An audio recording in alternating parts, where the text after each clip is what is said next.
kugonga vichwa vya habari hapa nchini Kenya. Jina langu ni Sam Amani. Viongozi wa kidini wameonya kwamba ongezeko la vitendo vya uhalifu vinavyofanywa na makundi wahuni vinaweza kuwatisha uwekezaji na kudhoofisha ukuaji wa uchumi iwapo hatua madhubuti hazitachukuliwa kukomesha hali hiyo.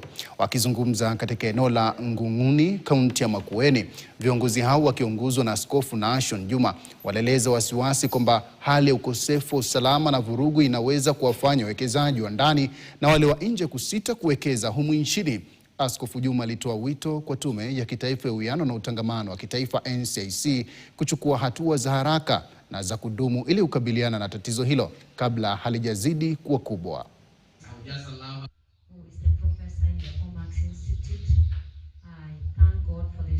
The stewardship of the resources in this country is definitely in the hands of leadership, whether political leaders, whether religious leaders or business leaders or institutional leaders. We are resourced to steward potentials in the people we lead.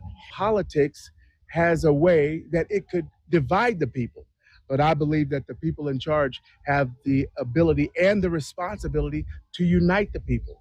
Kenya would not be Kenya without all of the tribes. Every single person is important.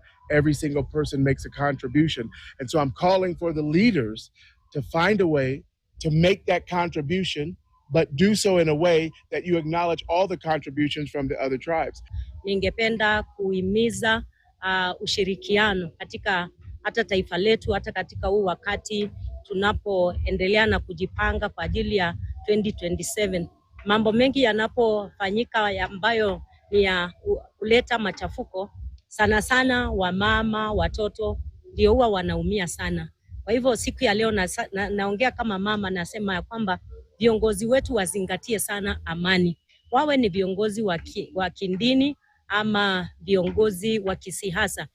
Kile yeyote mahali unaposimamia uongozi, tuhubiri amani na tuhubiri ushirikiano, kwa sababu baada ya 2027 Kenya itakuwa na sisi tutakuwa.